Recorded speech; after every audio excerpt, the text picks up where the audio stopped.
अब हम देखेंगे कि ट्रिगर्स क्या होता है। तो ट्रिगर का सिंपल डेफिनेशन देखोगे ना, a trigger in MongoDB is a server side function that automatically execute when a specific event occur in your database like insert, update, delete. अभी इसका मतलब क्या होता है, तो समझो ट्रिगर का सिंपल सा डेफिनेशन यही है कि एक सर्वर साइड फंक्शन है जो ऑटोमेटिकली एग्जीक्यूट करेगा जब भी एक स्पेसिफिक इवेंट ऑकर होगा। जैसे समझो आपका कोई भी डेटाबेस इंसर्ट हो रहा है, अपडेट हो रहा है, डिलीट हो रहा है, तो आप है ना कोड लेवल पे चीजें हैंडल करते हो कि इंसर्ट होगा तो मेरे को ये डेटाबेस मतलब एक ईमेल सेंड करना रहेगा कि हाँ आपका सक्सेसफुली ऑर्डर प्लेस हो गया। तो मतलब बहुत सारी चीज आप कोड लेवल पे करते हो, बट कुछ चीजें ना आप मतलब ऑटोमेट कर सकते हो जो कि ट्रिगर के बेस पे। अभी समझो आपको ईमेल सेंड करना है, आपको एक बेसिक सा ईमेल सेंड करना है, जब भी एक ऑर्डर प्लेस होता है तो वो कस्टमर को आपको ईमेल सेंड करना है, तो आप उसका एक फंक्शन लिखोगे अपने नोड जीएस के एप्लीकेशन या जहां जो भी कोड आप करते रहोगे कौन से भी लैंग्वेज में, वहां आप फंक्शन लिखोगे जब भी इंसर्ट होगा।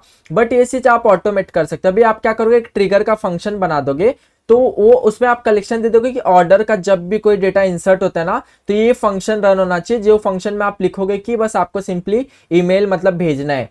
तो मतलब आपने क्या किया कि एक कलेक्शन बता दिया कि ऑर्डर में जब भी कुछ इंसर्ट होता है तो ये फंक्शन रन होना चाहिए। मतलब ये एक इवेंट बेस हो गया कि अगर ये कलेक्शन में ये इंसर्ट हो रहा है, अपडेट हो रहा है, जो भी हो रहा है, तो मेरे को ये फंक्शन रन करना है, तो आप वो ट्रिगर का हेल्प ले सकते हो। अभी ट्रिगर का सिंपल सा इतना सारा कॉन्सेप्ट है जो कि थियरी है, बट हम लोग प्रैक्टिकली सेट करेंगे कि ट्रिगर कैसा वर्क करता है, तो आपको बेटर अंडरस्टैंडिंग मिलेगा। अभी थियरी हम लोग देख लेते हैं कहाँ कहाँ यूज होता है। तो अगर देखो instead of manually writing logic, मतलब हम लोग मैनुअली नोड जेएस या कोई भी आप किसी में भी आपका एप्लीकेशन बना रहेगा उसमें मतलब कोड लिखने के जगह हम लोग इसको ऑटोमेट कर सकते हैं workflow using trigger. Maintain data मतलब जो जो आपका बैकएंड की कॉम्प्लेक्सिटी रहेगी वो मतलब कुछ तरह से हम लोग रिड्यूस कर सकते हैं कि कुछ चीज हम लोग ट्रिगर यूज करके ऑटोमेट कर देंगे प्रोसेस। तो ये सब इसका कुछ यूज केस है। अगर सिंपल यूज केस देखोगे कि अगर आपको ईमेल सेंड करना है कि कभी कोई डेटाबेस में रिकॉर्ड बन रहा है तो उसको ईमेल जाना चाहिए, तो वो किस में आप यूज कर सकते हो। समझो अभी सबसे बेस्ट यूज केस में आप बताता हूँ। जैसे आप समझो ऑर्डर्स प्लेस हो रहा है, तो उसका देखो ऑर्डर, अभी जैसे अभी तक हमारा कोर्स, अगर मेरा कोर्स आप फॉलो करें तो देखो ये मेरा स्कीमा है।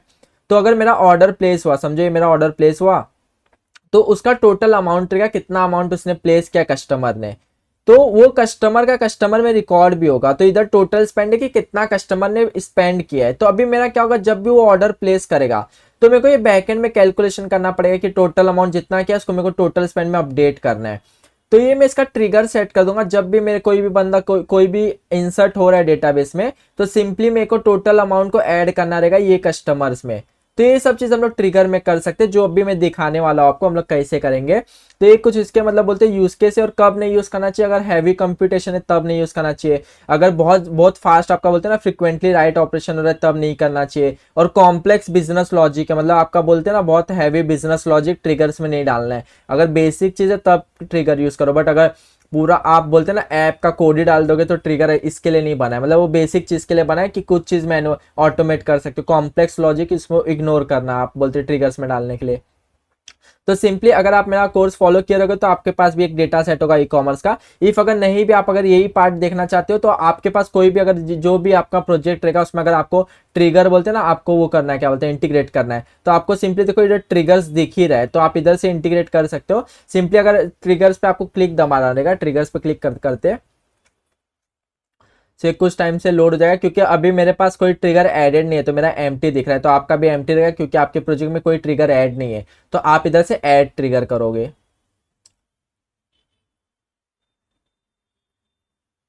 सो ऐड ट्रिगर करने के बाद देखो ये सारे फील्ड्स वो मांग रहा है कि ये सारे फील्ड आपको भरने पड़ेंगे। अभी हम लोग एक एक करके मैं सारी चीजें बताऊंगा। तो ट्रिगर के टाइप देखो दो, एक डेटाबेस लेवल पे कि अगर आपको डेटाबेस लेवल पे करना है, एक शेड्यूल है कि अगर शेड्यूल करना है कि अगर ये टाइम के बाद मतलब रन होना चाहिए ऐसा, तो आप शेड्यूल भी कर सकते हो। मेरे को नॉर्मल रखना है डेटाबेस, और कलेक्शन मेरे को कलेक्शन लेवल पे रखना है। जब भी मेरे कलेक्शन में डेटा इंसर्ट हो रहा है तो मेरे को कुछ चीजें करना है जो मैं अभी बताऊंगा आपको। तो मेरे को यहाँ क्लस्टर सेलेक्ट करना रहता है, तो क्लस्टर मेरा एक ही क्लस्टर रहेगा, क्लस्टर 0, तो ये सेलेक्ट कर लेता हूँ। आपका जो क्लस्टर रहेगा आप वो सेलेक्ट करोगे। अभी मेरे को डेटाबेस का नाम देना पड़ेगा, जो भी मेरा डेटाबेस है, मेरा डेटाबेस क्या है, ई कॉमर्स है, तो मेरे को ई कॉमर्स सेलेक्ट करना रहेगा। इफ आपके पास मल्टीपल प्रोजेक्ट रहेगा तो आपको जो डेटाबेस आपने दिया रहेगा जहां आपको ट्रिगर सेट करना है तो आपको डेटाबेस सेलेक्ट करना रहेगा। अभी कलेक्शन नेम, मतलब कौन से कलेक्शन पे मेरे को ट्रिगर सेट करना है, मेरे को ऑर्डर्स पे सेट करना है कि ऑर्डर्स में अगर कुछ रिकॉर्ड क्रिएट हो रहा है तो मेरे को कुछ चीजें करना है, तो मेरा कलेक्शन नेम क्या होगा, ऑर्डर। अब ऑपरेशन टाइप, ऑपरेशन टाइप में मतलब क्या करना है, क्या मतलब अगर ऑर्डर्स में इंसर्ट हो रहा है डॉक्यूमेंट तब तुम्हें कुछ चीज करना है, अपडेट हो रहा है डॉक्यूमेंट तब तुम्हें कुछ चीज करना है, या डिलीट पे, मतलब ये 4 फील्ड है। तो मेरे को जब भी ऑर्डर्स में कोई डॉक्यूमेंट इंसर्ट हो रहा है तो मेरे को मेरा ये जो फंक्शन में लिखने वाला हो ये चीज रन होना चाहिए। तो सिंपल आपको इतना ध्यान रखना है, ट्रिगर इसलिए यूज होता है, एक फंक्शन है जो इवेंट के बेस पे रन होगा कि कोई इंसर्ट अपडेट डिलीट हो रहा है आपके कोई भी डेटाबेस में, तो आपको ये चीज रन कराना है, वो केस में आप ट्रिगर यूज कर सकते हो। तो इधर मेरे को फुल डॉक्यूमेंट रखना रहेगा क्योंकि मेरे को फुल डॉक्यूमेंट चाहिए।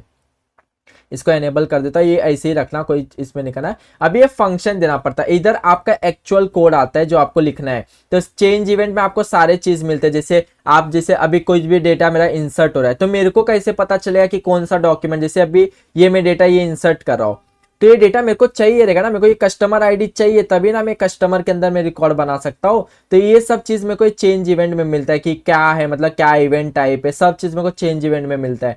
तो मैं अभी ये पूरा कोड लिखने जाऊंगा नहीं, मैं ऑलरेडी ये कोड बना के रखा हूँ। तो सिंपली इसको कॉपी करता हूँ और ये आपको गिटहब पे मिल जाएगा सारा चीज, और मैं ये चीज बताने भी वाला हूँ कैसे आप कर सकते हो। तो सिंपली ये फंक्शन में डाल देता हूँ, ये एक सिंक्रोनस फंक्शन है जो खुद से रन होगा।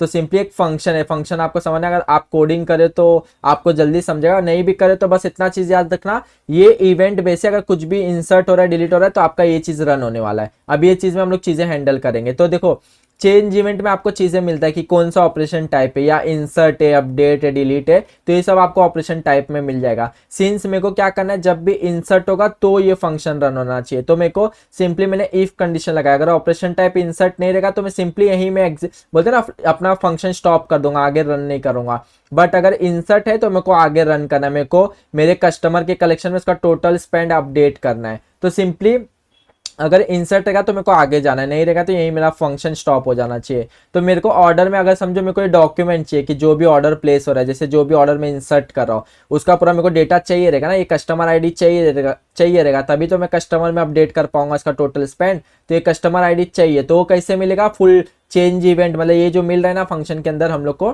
उसको डॉट फुल डॉक्यूमेंट करोगे तो आपको सारा डॉक्यूमेंट मिल जाएगा। फिर उसके अंदर हम लोग को जो भी चाहिए रहेगा डॉट करके हम लोग वो फील्ड निकाल सकते हैं, जैसे कस्टमर आईडी चाहिए तो डॉट करके order dot customer ID, order dot total ID, total amount. तो अभी हम लोग कस्टमर का कलेक्शन चाहिए, मतलब कौन से मेरे को करना है कि ये कस्टमर के कलेक्शन में डेटा इंसर्ट करना है। आपको माइट भी हो सके आपको ईमेल सेंड करना है तो ये सब चीज नहीं करना पड़ेगा। अगर आपको कोई और कलेक्शन में कुछ डेटा इंसर्ट करना है तो आपको सिंपली ऐसे फॉर्म में आप बोलते हैं ना वो कलेक्शन को एक्सेस कर सकते हो, जो भी आपका क्लस्टर है, क्या डेटाबेस का नाम है और कौन सा कलेक्शन है, तो ये बेस पे आप वो कलेक्शन का एक्सेस मिल जाएगा आपको, मतलब ट्रिगर को। अब सिंपली मैं इधर अपडेट 1 की क्वेरी कर रहा हूँ, जो भी मेरे को कस्टमर आईडी मिल रहा है उसमें मेरे को जितना भी अगर टोटल अमाउंट, मतलब जितना भी वो इन्वेस्ट किया है ऑर्डर में टोटल अमाउंट, वो सिंपली मेरे को टोटल स्पेंड में ऐड ऑन करना है। तो अगर मेरा कोर्स आप फॉलो करें तो पता रहेगा कि $INC यूज करते जब हम लोग कोई इंक्रीमेंट करना रहता है वैल्यू।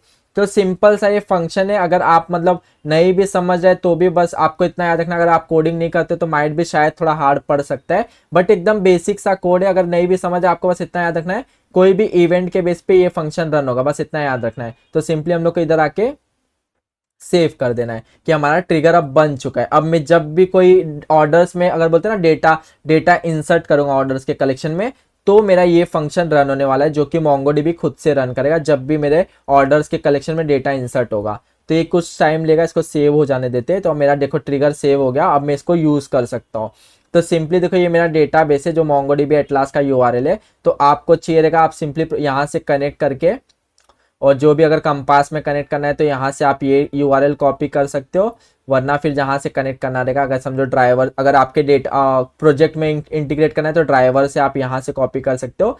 तो सिंपली आप इधर से URL ले सकते हो। सिंस मैं ऑलरेडी इसको मैं अपना URL अपना डाल चुका, तो मेरा यहाँ मेरा डेटाबेस है एटलास वाला। अब मेरे को क्या करना है, जैसे मेरा ये ऑर्डर्स का कलेक्शन है, हाँ अभी मैं एक वैल्यू इंसर्ट करता हूँ ऑर्डर्स में, तब मेरा ये ट्रिगर रन होना चाहिए। मेरे को दिखाना है आपको कि हाँ मेरा ऑर्डर के कलेक्शन में डेटा इंसर्ट हुआ तो ये फंक्शन रन हुआ। वो मैं कैसा दिखाऊंगा, अभी समझो मेरे को पहले चेक करना पड़ेगा कौन से कस्टमर आईडी का रिकॉर्ड है। तो ये समझो ये कोई कस्टमर आईडी है, अभी 69 किसका, हाँ इसका कस्टमर आईडी का देखो कस्टमर में रिकॉर्ड है, अगर देखोगे ना तो इसका रिकॉर्ड है। अभी देखो इसका टोटल स्पेंड कितना है 3762, तो इतना टोटल स्पेंड है। हाँ और अगर जब भी अगर मैं अभी अभी समझो इसको ही मैं कॉपी कर लेता हूँ और मैं एक वैल्यू इंसर्ट करता हूँ, अगर मैं अब करूँगा इसको मैं ओपन करता हूँ, यूज़ ई कॉमर्स करता हूँ और क्लियर कर देता हूँ। अभी मेरे को क्या करना है, इंसर्ट करना है। मेरे को क्या इंसर्ट करना है, db डॉट ऑर्डर्स में इंसर्ट 1 करना है।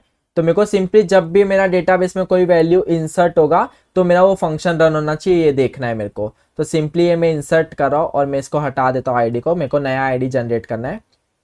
तो ये नॉर्मल की इंसर्ट 1 की क्वेरी, ये आपका डेटा इंसर्ट करेगा और मेरे को इसका टोटल अमाउंट को ना और बड़ा कर देता हूँ, और 5 डाल देता हूँ, इतना बड़ा कर दिया। अब ये टोटल अमाउंट मैंने नॉर्मली, ये मेरा इंसर्ट होगा और ये जब भी मेरा अगर ये डेटा इंसर्ट होगा ना तो मेरा ये जो मेरा ट्रिगर बना है वो रन होना चाहिए। अभी देखो अगर मैं सिंपली इधर इंसर्ट किया, मैं एंटर करता हूँ, मैंने इधर इंसर्ट किया और मैंने एंटर किया, बोलते ना मतलब अपना एक रिकॉर्ड क्रिएट किया। तो अभी अगर इसके अंदर आप आके चेक करोगे ना, एडिट ट्रिगर करता हूँ, सो इसका लॉग्स चेक करते, लॉग्स।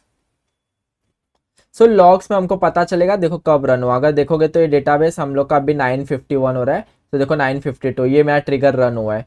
सो right execution unknown operator OID, मतलब ये ऑपरेटर का इशू है, मतलब ये प्रॉपर फॉर्म में ये इसको एक्सेस नहीं मिल पा रहा है। तो इसको मैं क्लियर करता हूँ। तो मेरे को ऐसे फॉर्म में नहीं देना पड़ेगा, इसको ऑब्जेक्ट ID फॉर्म में देना पड़ेगा। ये जो भी है ना इसको समझता नहीं है, तो इसको मेरे को ऑब्जेक्ट ID ऐसे फॉर्म में देना पड़ेगा, तब उसको समझेगा। अगर ये भी ऐसा डेट फॉर्म में भी नहीं लेता है तो इसको भी न्यू डेट में देना पड़ेगा। तो ये मैं सारा एक बार ये पूरा चेंजेस में करके एक नया URL बना के फिर मैं पॉज करता हूँ वीडियो, इसको मैं एक मॉडिफाई करके फिर प्ले करूँगा।